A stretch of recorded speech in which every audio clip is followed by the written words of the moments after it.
Ibnu Sina memperoleh status penuh sebagai seorang dokter pada usia 18 tahun dan ia mulai merawat pasien tanpa meminta bayaran sepeser pun. Nisa Story.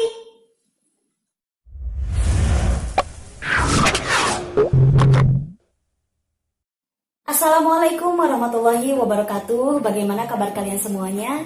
Semoga dalam keadaan sehat walafiat ya. Tentunya kita udah gak asing dengan nama Ibnu Sina. Beliau adalah seorang filsuf dan ilmuwan muslim yang sangat terkenal di dunia, penemu ilmu-ilmu kedokteran modern. Ia juga dijuluki sebagai bapak kedokteran modern. Selain itu, Ibnu Sina juga produktif menulis, di mana sebagian besar karya-karyanya meliputi filosofi dan ilmu-ilmu tentang kedokteran. Bagi kalian nih yang ingin tahu lebih dalam tentang Ibnu Sina, tapi malas buat baca-baca lagi artikel, nah di video kali ini aku mau berbagi sama kalian semuanya mengenai sejarah dan biografi singkatnya Ibnu Sina. Oke, nggak usah berlama-lama, mari kita bahas. Ibnu Sina atau dikenal di negara barat dengan nama Avicenna adalah seorang ilmuwan muslim yang pemikirannya sangat cerdas mendasari ilmu-ilmu kedokteran modern. Ia juga dijuluki sebagai bapak kedokteran modern. Nama lengkapnya adalah Abu Ali Al-Husain bin Abdullah bin Sina, lahir pada masa keemasan peradaban Islam dinasti Saman tahun 980 Masehi di Afshanah dekat Bukhara, atau sekarang berganti menjadi Uzbekistan, kemudian Persia. Orang tuanya adalah pejabat pemerintahan dinasti Saman, ibunya bernama Setareh dan ayahnya bernama Abdullah. Karena beliau ini lahir pada masa keemasan peradaban Islam, pada saat itu ilmuwan muslim banyak mengeluarkan karya berupa terjemahan teks-teks ilmiah dari bahasa Yunani, Persia, dan India. Dan teks yang dibuat oleh Ibnu Sina dengan bahasa Yunani dari zaman Plato hingga Aristoteles telah banyak dikembangkan dan diterjemahkan oleh ilmuwan-ilmuwan besar Islam. Selain pemikirannya yang sangat cerdas mengenai ilmu pengetahuan, Ibnu Sina juga seorang penghafal Quran. Ia berhasil menyelesaikan hafalannya di usianya yang baru ke 10 tahun. Kita dulu 10 tahun masih ngapain ya? Masih main kelereng atau mungkin petak umpet? Tapi luar biasa sekali nih ya, sekarang kan zaman semakin maju dan metode pembelajarannya juga semakin keren tentunya. Banyak anak kecil yang baru usia 4 tahun sampai dengan 10 tahun, mereka sudah hafal di luar kepala beberapa juz dan bahkan udah hatam 30 juz. Luar biasa sekali. Semoga generasi-generasi penghafal Quran semakin banyak ya. Ibnu Sina juga merupakan seorang murid dari Abu Abdullah Natili saat mempelajari ilmu logika.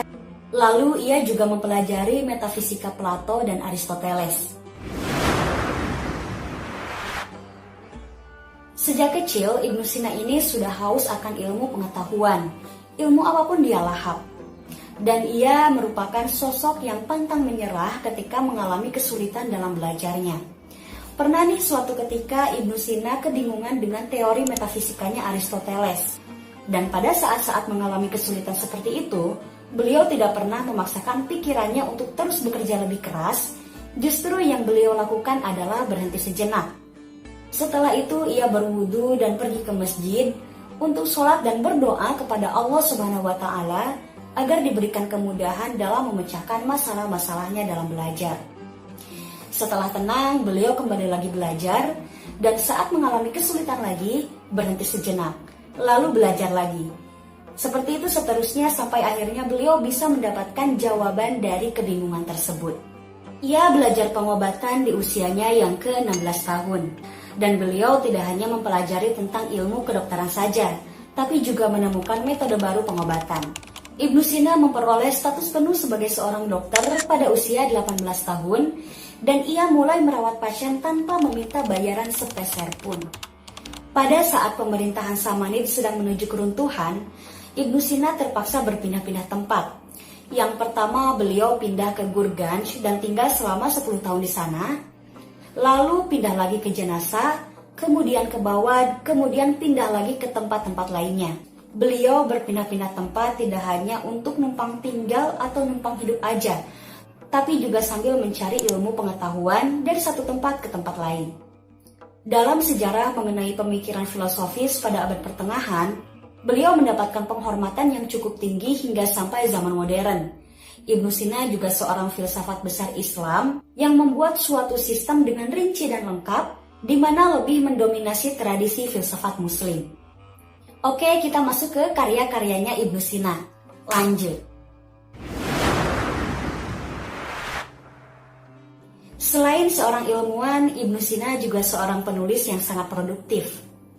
Jumlah karyanya diperkirakan antara 100 sampai 250 judul. Dan salah satu karyanya yang paling fenomenal adalah Qanun fi at-Tibbi atau The Canon of Medicine.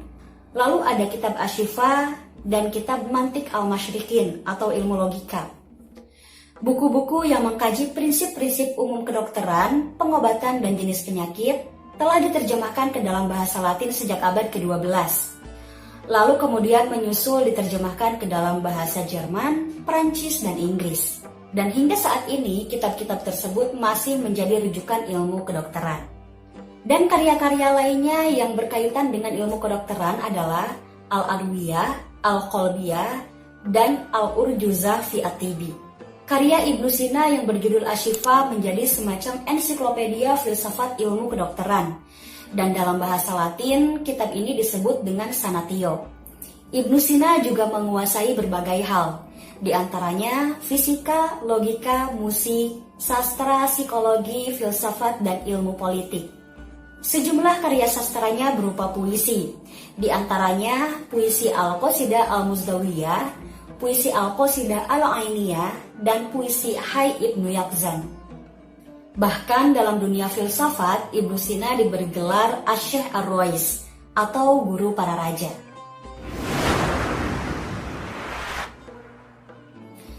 Sisa 10 tahunnya Ibnu Sina dihabiskan untuk melayani Muhammad bin Rustam Dushmanziyar, yaitu seorang pemimpin Kakuyid yang ia dampingi sebagai seorang dokter, penasihat sastra dan ilmiah.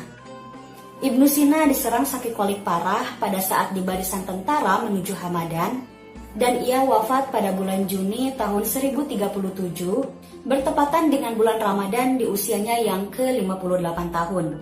Dan ia pun dimakamkan di Hamadan, Iran. Hidupnya Ibnu Sina ini dihabiskan untuk mencari ilmu, membaca Al-Quran, dan membebaskan budak. Dan ia pernah berkata, "Saya memilih umur yang pendek tapi penuh makna dan karya daripada umur panjang yang hampa." Dan semua barangnya diserahkan kepada orang miskin. Masya Allah, sejak dari kecil sampai akhir hidupnya, Ibnu Sina hanya menghabiskan waktu untuk belajar, terus belajar, membaca Quran, dan melakukan hal-hal yang baik. Itulah sejarah dan biografi singkatnya Ibnu Sina. Bagi kalian yang mau menambahkan, boleh banget loh ditulis di kolom komentarnya, atau mau request juga boleh.